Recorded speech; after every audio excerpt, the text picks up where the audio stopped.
Chapitre 9. Le cadre du sommeil. Définir le rêve par le sommeil. Gabriel Tarde, sur le sommeil, ou plutôt sur les rêves.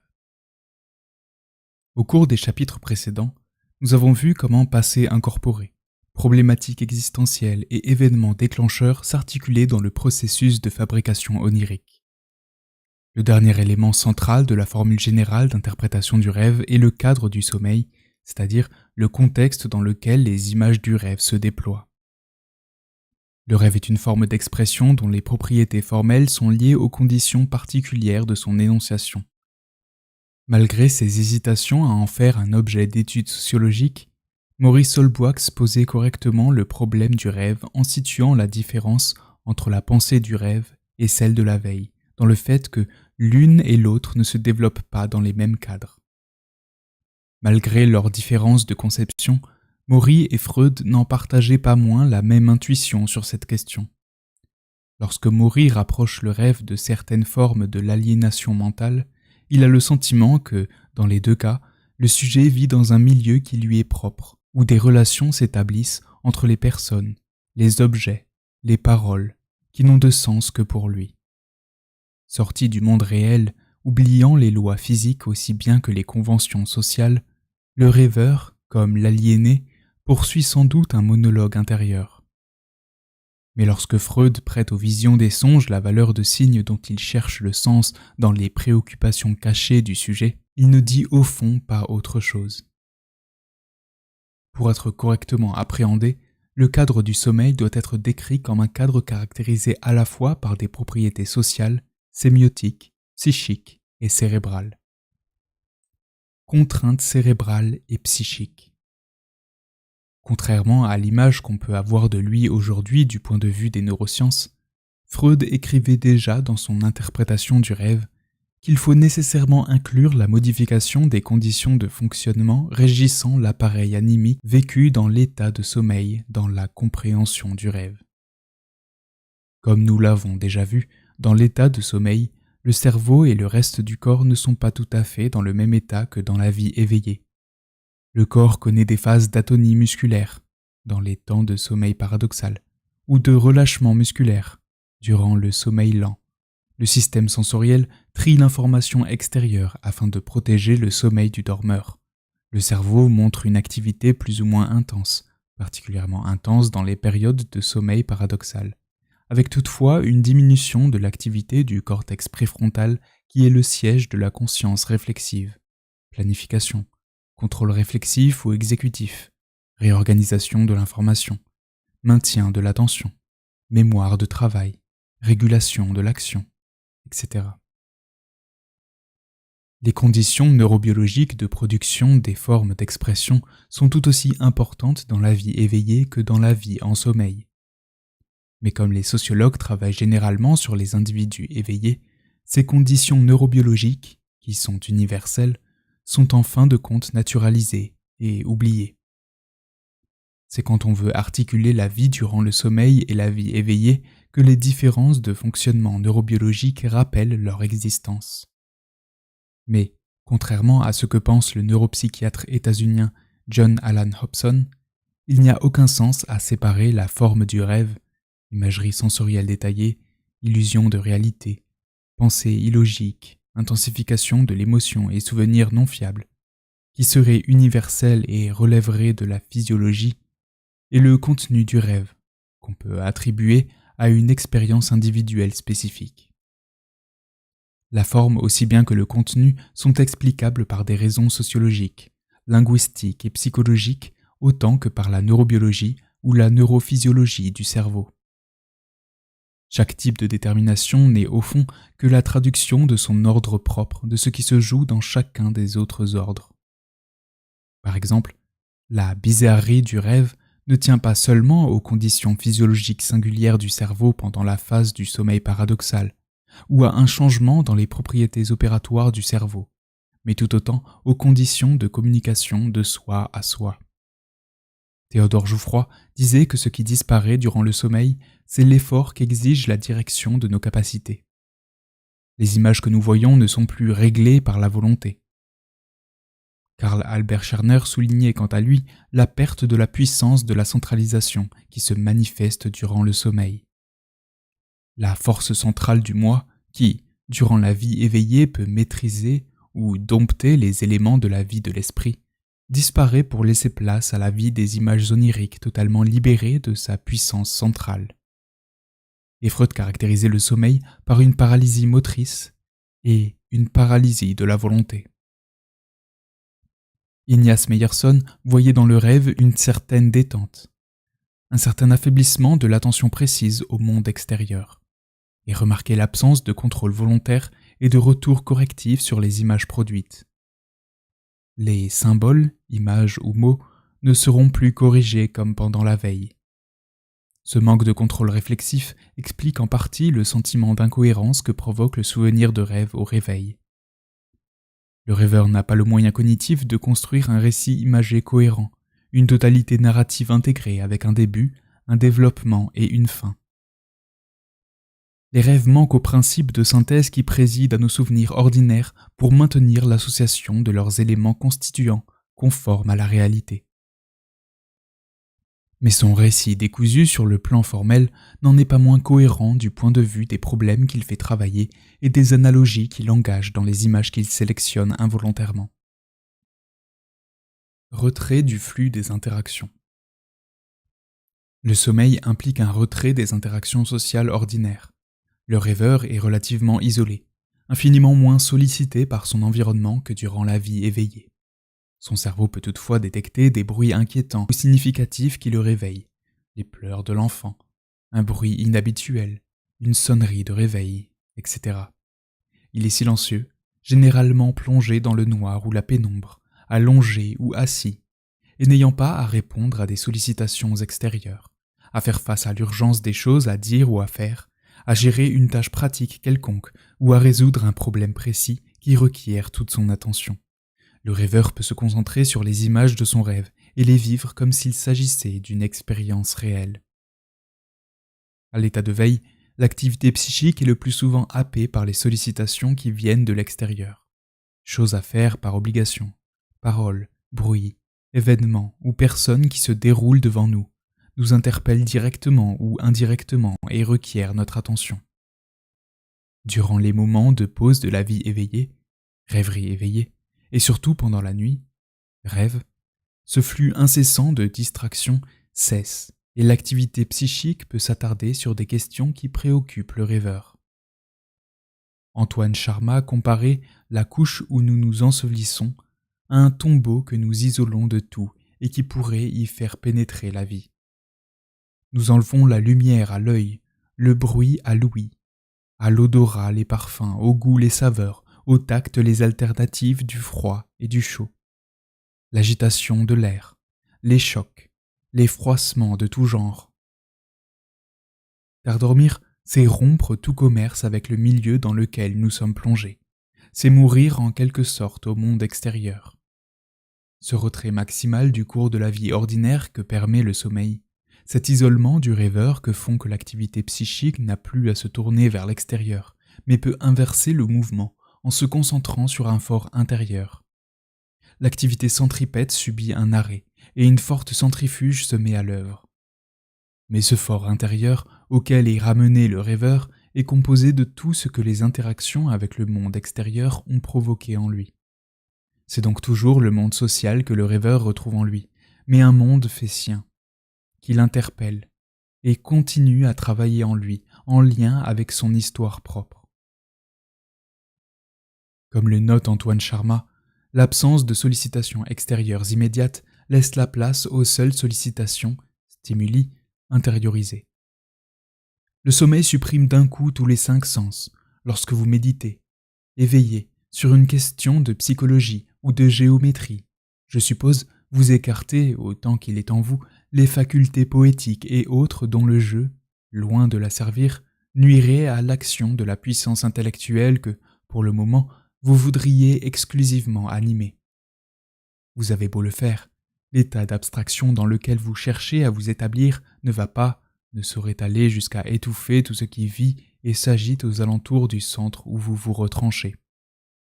Dès que vous dormez, au contraire, Le lien sympathique qui unit entre elles vos facultés diverses se détend au point que parfois on le croirait rompu, et l'âme se porte et s'enferme tout entière dans un cercle d'idées, où les émotions étrangères ne viendront pas la troubler, et où par conséquent elle fera des prodiges. Sharma remarque toutefois que la concentration intense du rêveur est aussi celle que recherche, et parvient en partie à obtenir, celui qui, à l'état éveillé, s'efforce de créer une œuvre ou de résoudre un problème. En se retirant temporairement des affaires journalières, en se déconnectant du flux incessant des actions et interactions, le rêveur peut créer un monde d'images si prenant qu'il croit y voir la réalité même. Appelons comme il nous plaira les illusions du sommeil, de l'extase, du délire et même de la folie.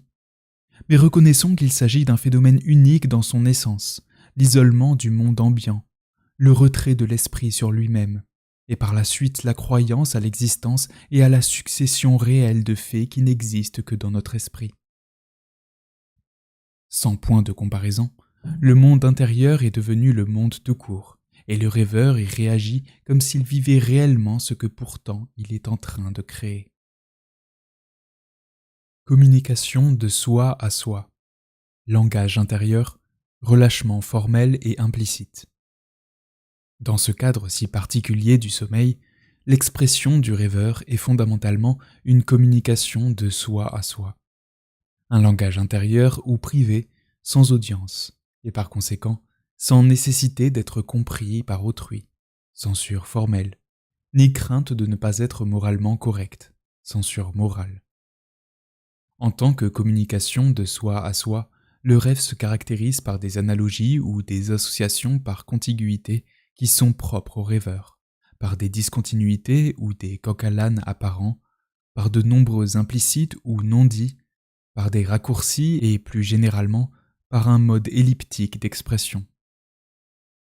L'un des grands manques de la réflexion freudienne sur le rêve et au-delà réside dans la question linguistique, psycholinguistique ou sociolinguistique de la situation d'expression du rêve comme situation de communication de soi à soi. En tenant compte de cet aspect central de l'expression onirique, on peut expliquer une très grande partie du travail de rêve et des propriétés formelles du récit de rêve sans avoir à formuler la thèse d'un déguisement ou d'un travestissement de la pensée pour déjouer la censure. Ce que Freud présentait comme des déformations n'est en définitive que les propriétés inhérentes à une forme d'expression qui, comme n'importe quelle autre, est adaptée à des conditions particulières d'expression. La déformation de rêve n'est pas une conséquence de la censure, mais de la communication de soi à soi. Dans le rêve, disait Maurice Holbwax, nous n'avons plus affaire qu'à nous-mêmes. Dès lors, tout langage exprime et toute forme représente tout ce que nous avons à ce moment dans l'esprit, puisque personne ni aucune force physique ne s'y oppose. Le rêveur ne s'adresse à personne d'autre qu'à lui-même et, à la différence du langage égocentrique de l'enfant qui se parle à lui-même, s'interroge, répond, commente ses actes, etc., le langage onirique est visuel, parfois auditif, tactile et kinesthésique, et très rarement gustatif ou olfactif. Le rêve et les codes de l'intimité. On sait que les échanges privés entre proches sont infiniment plus informels et implicites que les échanges publics dans des situations officielles et tendues. Se faire comprendre en veillant à expliciter son discours, ne pas présupposer que les autres savent de quoi l'on parle, parce qu'ils n'en ont pas l'expérience ou qu'ils n'en ont aucune connaissance, voilà ce qui pèse ordinairement sur les discours publics oraux et écrits.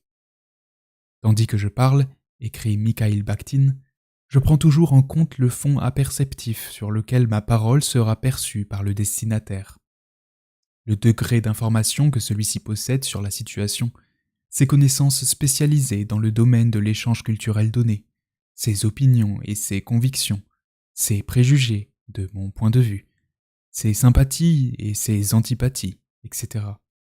Car c'est cela qui conditionnera sa compréhension responsive de mon énoncé. Ces facteurs détermineront le choix du genre de l'énoncé, le choix des procédés compositionnels. Qui dit communication de soi à soi, dit donc savoir partager, ou expériences partagées maximaux.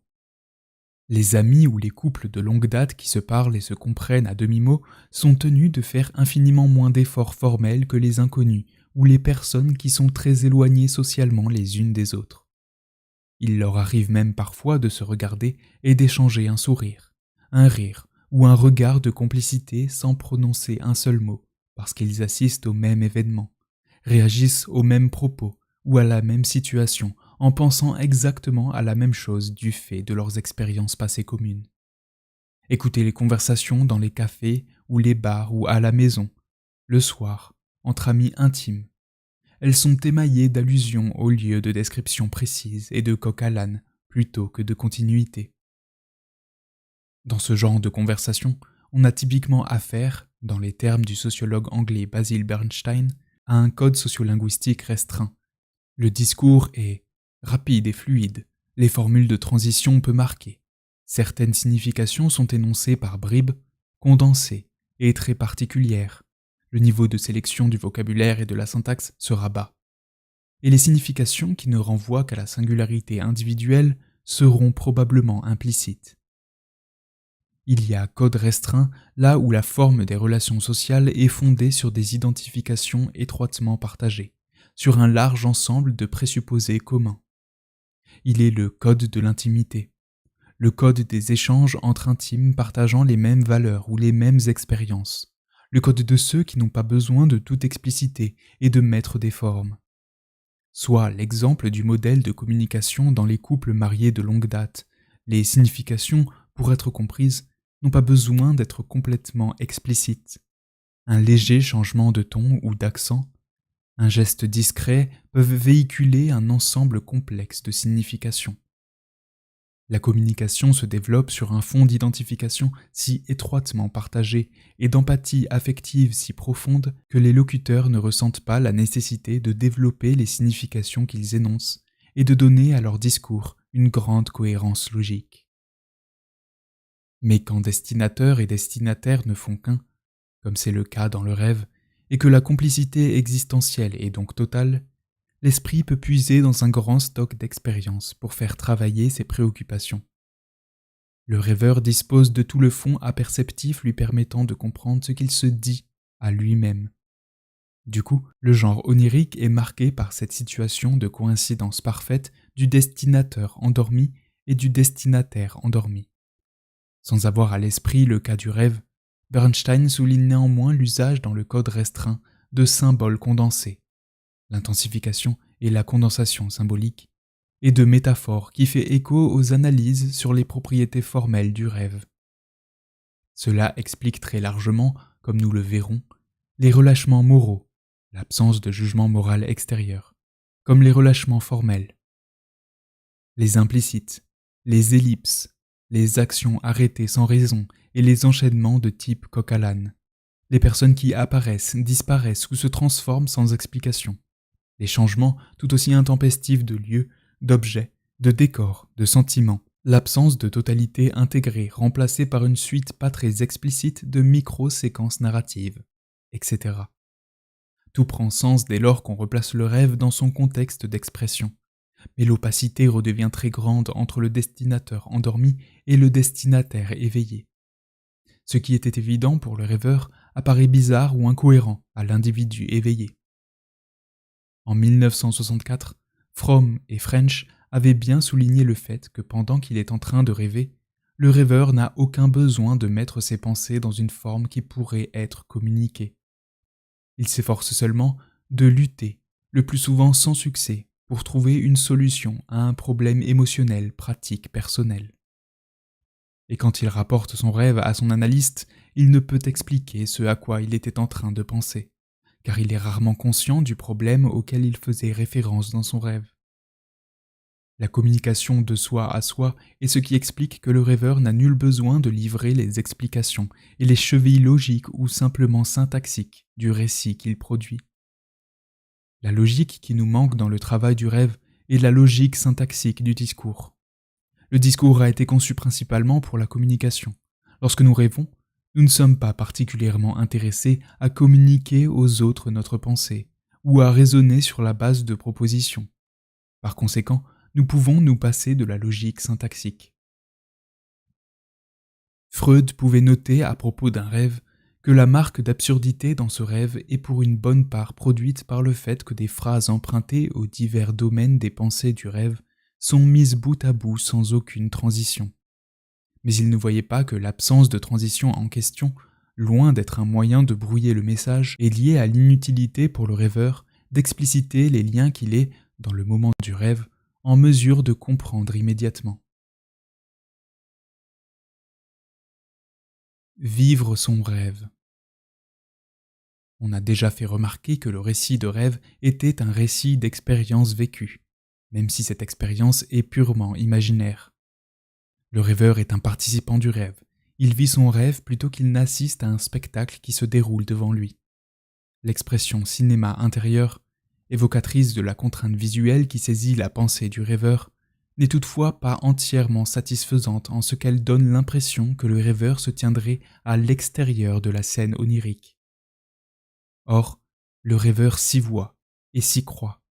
Il est un acteur à part entière des événements et éprouve pour cela des émotions parfois très fortes. Le rêveur pensant vivre ce dont il rêve, tout dans le rêve est vécu au présent, et ni comme souvenir d'événements passés, ni comme anticipation d'événements à venir. Pour pouvoir se souvenir ou anticiper, il lui faudrait disposer de repères extérieurs du présent de l'action qui ne sont pas accessibles à sa conscience de dormeur. Ce qui peut être vécu dans la rêverie éveillée sur le monde de la remémoration ou de la préparation mentale de scènes du futur, examen, rendez-vous, etc., devient une réalité actuelle pour le rêveur endormi. Et parce qu'il vit son rêve plutôt qu'il ne le voit, il ne peut faire un récit aussi cohérent qu'il le ferait s'il se tenait à distance des événements et construisait une totalité narrative. Mikhail Bakhtin distinguait ainsi la visée éthico-pratique de celui qui s'oriente dans le monde social à travers des catégories cognitives éthiques et pratiques, celles du bien, du vrai et des finalités pratiques, et pour qui l'événement est toujours ouvert et hasardeux, de la visée esthétique, qui place le narrateur dans une position exotopique et lui permet de construire un récit formellement explicite, logique et cohérent. Par exemple, l'enfant qui joue avec ses camarades à être le chef des brigands vit sa vie de brigand par le dedans. C'est par les yeux du brigand qu'il voit un deuxième gamin passer en courant devant un troisième gamin qui, lui, est le voyageur.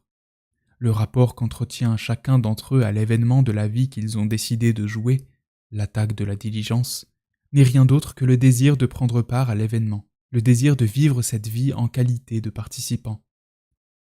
Ce rapport à la vie, qui se manifeste dans le désir de la vivre soi-même en personne, n'est pas un rapport esthétique à la vie. En ce sens, le jeu est de même nature que la rêverie ou la lecture naïve d'un roman qui fait qu'on s'identifie au personnage principal pour vivre, dans la catégorie du moi, sa réalité et sa vie intéressante. Autrement dit qu'on rêve tout simplement sous la direction d'un auteur, mais cela n'a rien à voir avec l'événement artistique. La position d'exotopie, c'est-à-dire d'extériorité par rapport à la situation, aux actions, aux personnages, est la seule position qui permettrait aux rêveurs d'éviter les implicites, de situer les personnages, les lieux, les moments, les actions les unes par rapport aux autres, de respecter un ordre chronologique et de constituer le tout de sens d'un récit cohérent en tant qu'agencement de faits et en un système, pour reprendre les vues d'Aristote. Or, le rêveur n'a rien qu'un deus ex machina, et n'a ni les moyens cognitifs cérébraux, planification, contrôle métalinguistique, etc., d'y parvenir, ni la nécessité communicationnelle, il ne s'adresse qu'à lui-même, d'atteindre un tel but. Récit de rêve et mauvais récit scolaire. Le récit de rêve ressemble en fait beaucoup au récit oral informel entre proches, ou au récit oral ou écrit des enfants en très grande difficulté scolaire. Ces récits remplis d'implicites, pas toujours chronologiques, composés d'énoncés interrompus et de bribes narratives décousues, apparaissent forcément aux yeux des enseignants incohérents, confus ou incompréhensibles. Les histoires sont plus revécues, rejouées et mimées par les enfants que vraiment racontées. Il s'agit moins de paroles à écouter ou de récits écrits à lire que d'histoires à vivre, avec l'usage de l'intonation qui restitue les émotions des personnages, du geste, des mimiques ou du déplacement corporel qui mime les actions, les onomatopées qui reproduisent les bruits. Comme dans ces récits scolairement stigmatisés, le rêve est composé d'éléments qui n'ont de sens que si on les considère comme des extraits de situations plus complexes et d'une expérience globale présupposée par celui ou celle qui rêve, et non comme des éléments construisant entre eux un monde cohérent. Les savants travaillant sur les rêves ont souvent tenu sur eux le même genre de propos que ceux que tient l'école sur les mauvais récits scolaires. Confus, implicites, illogiques, décousus, incompréhensibles, passant du coq à l'âne, etc. C'est parce qu'il fait référence à tout un passé incorporé implicite que le rêve peut fonctionner par suite de petites séquences narratives apparemment sans rapport les unes avec les autres et qui ne font qu'indiquer ou évoquer par des moyens économiques à la disposition du rêveur, symbolisation visuelle, métaphore, condensation, etc. De même que le langage parlé se borne à mettre en valeur les sommets de la pensée, comme disait Vendries, et que les rapports logiques des mots et des membres de phrases entre eux ou bien ne sont marqués qu'incomplètement avec le secours, s'il y a lieu, de l'intonation et du geste, ou bien ne sont pas marqués du tout et doivent être suppléés par l'esprit. Les différents éléments composant un rêve sont comme la partie émergée d'un iceberg, dont la plus grosse partie immergée, disposition, problématique existentielle, circonstances récentes de la vie, demeure invisible et n'ont nul besoin d'être précisées par celui ou celle qui rêve. Tant qu'on ignore les parties immergées de l'iceberg et qu'on cherche le sens du rêve dans les seuls mots du récit de rêve, ce que font en toute inconscience théorique les rigoureux analystes de contenu, on ne peut pas comprendre ce qui se trame derrière le récit en question. Freud justifie ainsi la nécessité des associations développées autour du rêve par le fait que les éléments du rêve ne sont pas détachables, si on veut les comprendre adéquatement, de tout ce qui y est présupposé par le rêveur. Tout en suivant les associations qui se rattachaient aux éléments isolés du rêve, arrachés à leur contexte, je suis parvenu à une série de pensées et de souvenirs où il me faut reconnaître de précieuses expressions de ma vie psychique. Elles viennent contextualiser les éléments du rêve qui sont comme des notes sténographiques, symboliques, incomplètes. Toutes les associations projettent une lumière surprenante sur tous les fragments de rêve, comblent les lacunes qui subissent entre eux et rendent compréhensible leur bizarre assemblage. Et si l'on veut expliquer le rapport qui existe entre elles et le contenu du rêve, il faut considérer que le rêve est comme le résumé de ces associations, résumé fait, il est vrai, suivant des règles encore inconnues et dont les éléments semblent être les représentants élus d'une multitude. Tout le travail d'association et d'explicitation permet de lever les incohérences, les implicites, les sous-entendus, etc., que le rêveur n'a pas la nécessité de mettre en scène dans le rêve. Le rêve est sténographique et ne retient que les points saillants que sont les images symboliques condensées, qui ne prennent sens que reliées aux circonstances et aux séries d'expériences qui les soutiennent. Comme l'écrivait l'abbé Richard en 1766, il est très difficile de saisir de l'extérieur la cohérence de la pensée, quand la rapidité de l'imagination fait succéder les unes aux autres des idées qui semblent tout à fait disparates, qui cependant ne le sont pas, parce qu'elles tiennent à cet enchaînement de perceptions que les autres ne connaissent pas, et qui rappellent des faits dont la liaison n'est sensible qu'à l'âme qui les éprouve.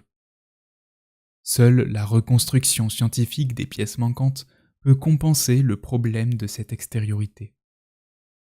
Mais paradoxalement, le rêve qui vise à l'essentiel, évoquer quelques significations, sans s'embarrasser de tout ce que l'habitude ou les conventions obligeraient d'évoquer, de même que les mauvais récits scolaires, qui sont davantage des récits à vivre que des récits à écouter ou à lire, forcent à voir le caractère arbitraire et artificiel des structures narratives ordinaires, soutenues notamment par un ordre scolaire du discours, qui repose sur l'organisation d'une intrigue et la mise en cohérence langagière de l'expérience. Ces forçages langagiers, narratifs notamment, permanents par lesquels nous sommes habitués à regarder le monde et que nous considérons généralement comme évidents et naturels, empêchent pourtant de saisir le fonctionnement réel, analogique, discontinu et inconscient de l'activité psychique et la logique des formes d'expression qui varient selon le cadre de leur production. Dès lors qu'il se réveille, le rêveur est susceptible d'être ressaisi par les cadres ordinaires de la mise en forme narrative de son expérience, et perd ainsi le contact avec l'activité analogique propre au temps de sommeil, qui y est tout à fait cohérente. Non pas qu'il soit désocialisé dans le moment du rêve, car il est tout autant socialisé que dans ses interactions publiques, mais le cadre du sommeil rend possible, et même nécessaire, une communication de soi à soi plus condensée, moins intégrée dans un tout, et plus implicite, qui ne lui est plus directement accessible une fois repris le cours éveillé des choses. C'est la même personne qui rêve des choses qui ont leur cohérence et qui est incapable de les comprendre au moment du réveil. Car, dans le rêve aussi, je est un autre. Le langage intérieur, la solitude et le rêve. Un grand nombre de propriétés formelles du rêve se comprennent très bien à partir du moment où l'on prend en compte le fait qu'on a affaire à un langage intérieur sans audience extérieure. Le langage intérieur, parole intérieure, endophasie, a été étudié par des psychologues. Mais le problème de cette notion, c'est que ce langage a souvent été pensé comme étant de nature essentiellement verbale, à la manière d'un monologue ou d'un dialogue verbal intérieur, alors que ce dont nous prenons conscience avec le rêve ou la rêverie éveillée, c'est que la pensée intérieure ou l'activité psychique ne sont pas essentiellement faites de mots mais d'images, et même de suites plus ou moins discontinues de séquences narratives imagées. L'expression cinéma intérieur est la plus juste de ce point de vue, si l'on précise le fait que le rêveur n'en est pas le spectateur, mais l'acteur principal. Il faut donc adapter la notion verbocentrée de langage intérieur à cette donnée de fait centrale. Une grande partie de notre vie mentale, que l'on appelle la pensée, passe par des images mentales et pas seulement par des mots. Quand une personne réfléchit à quel vêtement elle va porter, quand un architecte imagine un plan de maison, quand un individu joue aux échecs, quand il imagine le trajet pour se rendre chez des amis, etc. Ce sont des images et des scènes qui défilent dans leur tête autant que des mots ou des énoncés, même si le monologue ou le dialogue intérieur ne sont pas exclus. De même, le souvenir du passé revient souvent sous la forme de scènes visuelles. Mais le sommeil permet une forme d'expression, le rêve, en lui imposant une forte contrainte de visualisation. Le rêveur ne peut pas parler, écrire, lire, dessiner, mais imagine vivre des scènes. Le rêveur peut aussi entendre des paroles ou des bruits, avoir des sensations corporelles ou ressentir des mouvements imaginaires de son corps, avoir le sentiment de tomber, de planer ou de ne pas parvenir à avancer, etc. Et vivre des émotions fortes, tristesse, joie, peur, oppression, etc. Le langage intérieur est défini très justement par le psychologue russe Lev Vygotsky comme un langage pour soi, à la différence du langage extériorisé, qui est un langage pour les autres. Le langage écrit étant un langage orienté vers une intelligibilité maximale pour autrui. Cette absence ou cette présence de destinataire est ce qui détermine les différences formelles. On ne peut concevoir que cette différence radicale et fondamentale dans les fonctions de l'un et de l'autre puisse ne pas avoir d'effet sur la nature de leur structure. Si le langage intérieur peut être très elliptique et implicite, c'est parce que le destinateur sait toujours de quoi il est question dans son discours intérieur. Et même s'il devenait audible à un étranger, il resterait incompréhensible à tous, hormis au locuteur lui-même, puisque personne ne connaît le champ psychique dans lequel il se développe. C'est là, sans doute, que s'arrête la comparaison entre un langage intérieur développé à l'état éveillé et le langage intérieur onirique. Car, À la différence de l'individu éveillé, le rêveur ne comprend pas ce qu'il a lui-même très subtilement exprimé durant son sommeil. Malgré son hésitation sur le statut sociologique d'un objet comme le rêve, Maurice Holbrook a été l'un des premiers savants à être attentif à la spécificité du langage intérieur que constitue le langage onirique. Pour lui, ce langage intérieur est l'intermédiaire entre les événements de la veille et les scènes du rêve. Il s'agit d'un langage incohérent, automatique, souvent précipité, volubile, parfois interrompu, coupé par des lacunes. Un langage qui s'accommoderait de beaucoup de répétitions, de contradictions, d'absurdités qu'on ne tolérerait pas dans un entretien entre gens éveillés, que nous n'accepterions pas nous-mêmes si, à l'état de veille, nous monologuions, nous nous entretenions avec nous-mêmes. Holbrook lui prête toutes les caractéristiques du langage implicite qui ne se préoccupe pas d'être compris par autrui et qui révèle l'omniprésence et l'omniscience du rêveur. Dans les descriptions de rêves, on fait parler les personnages, comme dans un théâtre de marionnettes. Celui qui les met en scène prête à l'une, puis à l'autre, des paroles qu'il prononce lui-même. Mais s'il n'y avait pas de spectateur, il pourrait se dispenser de prononcer à haute voix les mots. Il penserait seulement ce que chacun doit dire. Il semble bien qu'il soit souvent ainsi dans la plupart des rêves. La littérature d'avant-garde, James Joyce, Virginia Woolf, William Faulkner, etc., a beaucoup exploré les caractéristiques du langage intérieur. Par exemple, les monologues intérieurs de Bloom dans Ulysse forment rarement des phrases complètes. Elles sont le plus souvent inachevées, interrompues avec l'usage de points de suspension, amputées de leurs articles, de leurs pronoms sujets, de leurs prépositions et de leurs copules, et il est probable que Joyce visait à donner du langage intérieur une représentation exacte et non une stylisation ingénieuse. Dorit Kohn note même que les phrases des monologues de Bloom correspondent à la définition du langage intérieur par Vygotsky. Cette particularité syntaxique, Vygotsky l'a définie comme une tendance à une forme d'ellipse tout à fait spécifique, celle qui consiste à omettre le sujet d'une phrase et tous les mots du syntagme nominal pour ne conserver que le prédicat.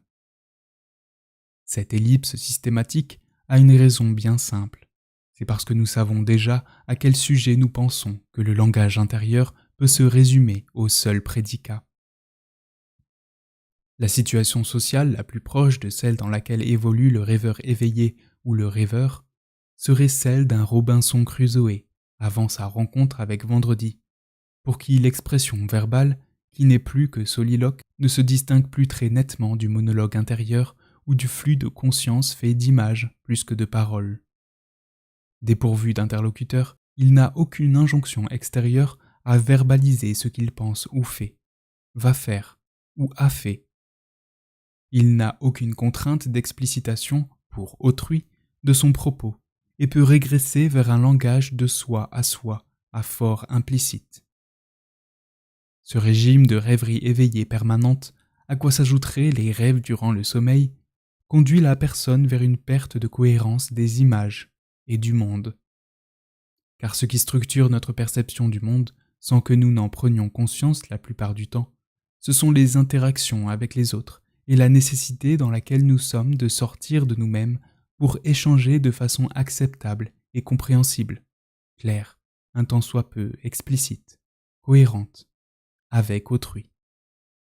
Sans cette sollicitation extérieure répétée, l'incohérence, l'illogisme, les images qui ne parlent qu'à soi-même ou les symbolismes idiosyncrasiques domineraient. Je sais maintenant, fait dire Michel Tournier à Robinson, que chaque homme porte en lui, et comme au-dessus de lui, un fragile et complexe échafaudage d'habitudes, réponses, réflexes, mécanismes, préoccupations, rêves et implications qui s'est formé et continue à se transformer par les attouchements perpétuels de ses semblables. Privé de sève, cette délicate efflorescence s'étiole et se désagrège. Autrui, pièce maîtresse de mon univers, je mesure chaque jour ce que je lui devais en enregistrant de nouvelles fissures dans mon édifice personnel. Je sais ce que je risquerai en perdant l'usage de la parole et je combats de toute l'ardeur de mon angoisse cette suprême déchéance. Mais mes relations avec les choses se trouvent elles-mêmes dénaturées par ma solitude. Lorsqu'un peintre ou un graveur introduit des personnages dans un paysage ou à proximité d'un monument, ce n'est pas par goût de l'accessoire. Les personnages donnent l'échelle et, ce qui importe davantage encore, ils constituent des points de vue possibles qui ajoutent au point de vue réel de l'observateur d'indispensable virtualité. S'il ne peut y avoir, comme nous allons le voir, de dictionnaire général des symboles ou de clé des songes universels, c'est précisément parce que le rêveur ne se demande pas s'il peut être compris par autrui. Son rêve est marqué par l'absence d'interlocuteur immédiat et de cadre social extérieur de l'interaction. Sans présence extérieure, il ne reste plus au rêveur que les fantômes des interlocuteurs du passé, récents ou éloignés, qui lui ont notamment permis la formation d'un langage et la possibilité même d'un flux de conscience un tant soit peu structuré.